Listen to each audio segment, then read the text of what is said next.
इस वीडियो में हम पढ़ने वाले हैं भारतीय आयात और निर्यात बैंक यानी कि EXIM bank, import export bank क्या है, कैसे इसकी नीतियां हैं, किस प्रकार ये काम करता है और किस प्रकार भारत के आयात और निर्यात को यह सपोर्ट करता है। तो चलिए शुरू करते हैं। भारतीय निर्यात आयात bank, export import bank of India, ठीक है। इसका मुख्यालय कहाँ है? तो मुंबई महाराष्ट्र के अंदर इसका मुख्यालय है। उत्पत्ति कैसे होती है इसकी? एग्जिम बैंक की स्थापना 1982 में, यानी कि आपने देखा होगा वो एग्रीकल्चर बैंक, कौन सा बैंक? एग्रीकल्चर बैंक की भी स्थापना कब होती है?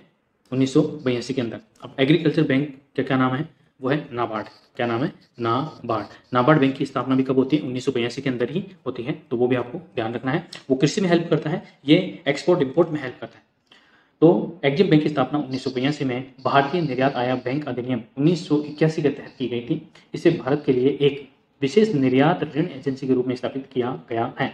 मतलब अगर आप भारत के बाहर से निर्यात करते हैं या फिर भारत के बाहर से आयात करते हैं तो आपको इस बैंक से ऋण यानी कि डेब्ट मिल जाएगा, उधार मिल जाएगा। इसका उद्देश्य निर्यातकों और आयातकों को वित्तीय सहायता प्रदान करना है ताकि आप भारत की जीडीपी में योगदान कर सकें। इसी के साथ देश के अंतर्राष्ट्रीय व्यापार को बढ़ावा देने के लिए प्रमुख वित्तीय संस्थान के रूप में भी यह कार्य करता है। वस्तुओं और सेवाओं के निर्यात एवं आयात के वित्त पोषण में संलग्न संस्थानों के कामकाज के समन्वयक की भूमिका भी निभाता है। कहने का मतलब यह योगदान देता है, मार्गदर्शक की भूमिका निभाता है और एक बड़े भाई यानी कि बड़े भाई और पिता की भूमिका भी ये निभाता है। जैसे मान लो आपके पास आइडिया है, ठीक है, सेटअप है, जगह भी है, सब कुछ है, केवल आपको कुछ पैसों की जरूरत है आयात या निर्यात करने के लिए। तो ये बैंक आपको आपकी जो पूरी प्रोफाइल है, कंपनी की प्रोफाइल है, आपका क्या प्लान है, उन सभी को स्टडी करने के बाद आपको ये सहायता देगा, मार्गदर्शन करेगा आपका, ठीक है, और आपको देश के अंतर्राष्ट्रीय व्यापार को बढ़ाना देने के लिए आपकी सहायता भी ये करेगा। मतलब वित्तीय संस्थान के रूप में भी ये कार्य करता है। तो ठीक है, यहाँ तक आपको समझ में आ गया होगा। नेक्स्ट है कानूनी स्थिति क्या है। ये पूरी तरह से भारत सरकार के स्वामित्व के अधीन है। मतलब इसके 100% जो शेयर्स हैं वो भारत सरकार के पास है। ये भारतीय रिजर्व बैंक द्वारा विनियमित है। अगर आपसे पूछा जाए कि भारतीय निर्यात आयात बैंक निम्न में से किस संस्थान के द्वारा विनियमित है, तो यह आरबीआई यानी कि रिजर्व बैंक ऑफ इंडिया, भारतीय रिजर्व बैंक के द्वारा विनियमित है। और इसके जो शेयर्स हैं यानी कि जो इसका स्वामित्व है वो पूरी तरह से भारत सरकार के पास है।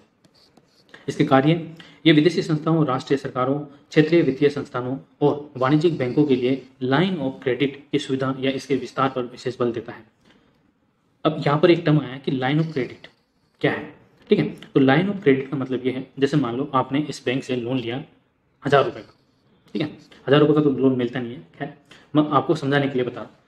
आपने इस बैंक से लोन लिया 1000 रुपये का। अब ये 1000 रुपये का जो लोन आपने लिया है वो इस बैंक के अंदर ही है, ठीक है, इसके बैंक के अंदर ही है।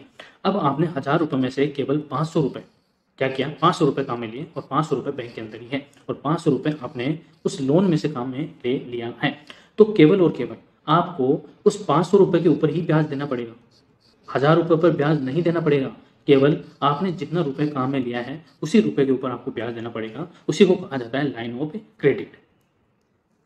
यह भारत के निर्यात का समर्थन करने के लिए खरीदारों और आपूर्तिकर्ताओं को ऋण भी प्रदान करता है। यह एमएसएमई यानी कि माइक्रो स्मॉल और मीडियम एंटरप्राइजेस और ग्रामीण उद्यमों की अंतर्राष्ट्रीय बाजारों तक पहुंच को सक्षम बनाने के लिए उनकी सहायता करता है।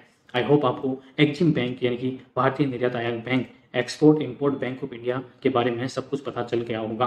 अब आप इसके अंदर से आने वाले किसी भी क्वेश्चन को किसी भी प्रकार से गलत नहीं करेंगे, क्योंकि ये इंपॉर्टेंट बैंक है। एक तो नाबार्ड हो गया, एग्जिम बैंक हो गया, रिजर्व बैंक ऑफ इंडिया हो गया, ये सारे जितने भी जो संस्थान है, राष्ट्रीय संस्थान है, वो इंपॉर्टेंट है भारत के लिए भी और भारत की जीडीपी के लिए भी। इसलिए आपको इन सभी संस्थानों के बारे में अच्छे से पता होना चाहिए ताकि आपका एग्जाम के अंदर क्वेश्चन गलत ना हो, क्योंकि इनसे कहीं ना कहीं क्वेश्चन बनता है, ठीक है। आई होप आपको ये इन्फॉर्मेटिव लगा है, ठीक है। और आप वीडियो को लाइक कर सकते हैं, शेयर भी कर सकते हैं और चैनल को सब्सक्राइब कर सकते हैं आगे ऐसे ही और वीडियो देखने के लिए। Thank you.